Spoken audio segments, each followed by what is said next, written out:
اللہ کے محبوب علیہ الصلوۃ والسلام نے فرمایا کہ الا اخبرکم باہل الجنہ، میں تمہیں اہل جنت کے بارے میں خبر نہ دوں؟ تو پھر ارشاد فرمایا الضعفاء المظلومون، جو مسلمان کمزور ہیں، ظلم و ستم سہتے ہیں، تو آقا کریم نے فرمایا کہ وہ اہل جنت ہیں۔ چونکہ بہت سارے گناہ کا کفارہ ان پر ہونے والے ظلم بن جاتے ہیں۔ اہل ایمان کو دنیا میں جو تکلیفیں پہنچتی ہیں تو ان تکلیفوں کے بدلے میں ان کو اجر دیا جاتا ہے، حتیٰ کہ جو اہل ایمان کے پاؤں میں کانٹا بھی چبھتا ہے اللہ اس کی بھی ان کو جزا عطا کرتا ہے۔ اور ایک حدیث پاک میں آتا ہے کہ اہل بلا کو جو قیامت کے دن اجر و صلہ عطا کیا جائے گا تو لوگ آرزو کریں گے کاش کہ ہماری کھال اور ہمارا جسم لوہے کی کینچیوں سے کاٹ دیا گیا ہوتا، تو آج جو صلہ اس کا حشر کے روز دیا جا رہا ہے۔ تو حالات میں بعض اوقات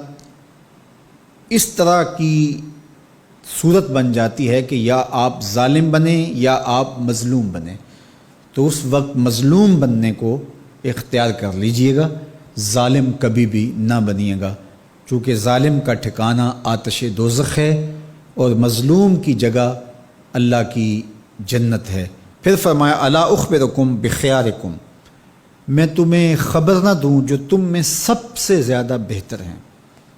تو پھر جھولیاں پھیل گئیں، تو فرمایا تم میں سے سب سے اچھے وہ ہیں کہ جو اچھے اخلاق کے حامل ہیں، جن کا خلق اچھا ہے، جن کے رویے خوبصورت ہیں۔ اور پھر آقا کریم علیہ السلام نے فرمایا الا انبئکم بشرارکم، میں تم میں سے جو شریر ترین لوگ ہیں ان کی خبر دوں، السرسارون المتشدقون المتفہقون، یہ وہ لوگ ہیں کہ جب مجلس ہو رہی ہو تو سب لوگوں کو برابر بولنے کا حق ہوتا ہے،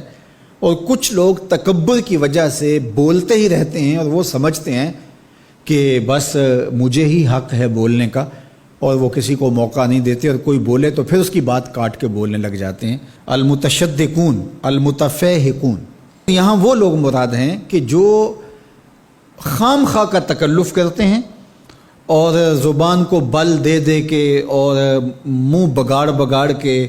مشکل لفظ بول کے اصطلاحات بول کے لوگوں پر اپنے علم کا رعب جمانے کے لیے کہ میں بڑا بلیغ ہوں اور بڑا فصیح ہوں، اور اسی طرح کچھ لوگوں کو یہ بڑا ہوتا ہے کہ وہ فرنگی زبانیں جانتے ہیں، تو وہ عام دیہاتی لوگوں کے ساتھ بھی گفتگو کریں تو وہ مشکل سے مشکل الفاظ بولتے ہیں، جبکہ وہ بیچارے تو سادی زبان سمجھنے سے بھی قاصر ہوتے ہیں۔ تو یہ کوئی دانش مندی نہیں ہوتی کہ آپ جو ہے وہ بھاری بھرکم الفاظ بول کر کسی کے اوپر جو ہے وہ رعب جما رہے ہوں، تو یہ بات نہیں ہوتی۔ جب بات کریں آپ تو جس طرح کے لوگ ہوں اس طرح کی بات کی جائے اور اس طرح کی مثالیں ان کو دی جائیں۔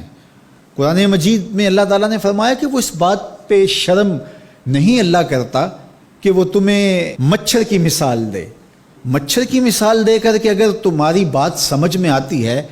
اور مکڑی کے جالے کی مثال دے کہ اگر تمہاری بات سمجھ میں آتی ہے تو اچھی بات ہے۔ دیکھو چھوٹا بچہ ہو، دودھ پیتا ہو تو اس کو یخنی تو نہیں پلائی جاتی، اس کا معدہ خراب کرنا ہے، وہ برداشت نہیں کر سکتا، اس کو وہ دیا جائے جو وہ برداشت کر سکتا ہے۔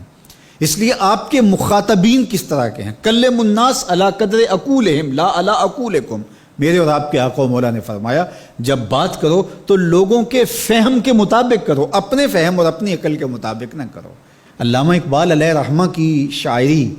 اور ان کا خوبصورت ادب اگر آپ دیکھیں تو اہل علم کے لیے سوغات ہے، لیکن جب چھوٹے بچوں سے مخاطب ہوتے ہیں تو پہاڑ اور گلہری کے نام سے نظم لکھتے ہیں، جگنو کے نام سے نظم لکھتے ہیں، اور بکری کے نام سے نظم لکھتے ہیں، تو یہ ان کے مزاج کے مطابق بات ہوتی ہے۔ تو یہ حسن ہوتا ہے، اصل فصاحت ہے ہی یہ ہے کہ کس سے کس طرح بات کرنی ہے۔ تو میرے اور آپ کے آقا و مولا نے فرمایا کہ یہ شریر لوگ ہوتے ہیں۔ تو اللہ تعالی ہم سب کو اس کی توفیق عطا فرمائے کہ ہم نہ تو اہل دوزخ سے ہوں اور نہ شریروں میں ہمارا شمار ہو۔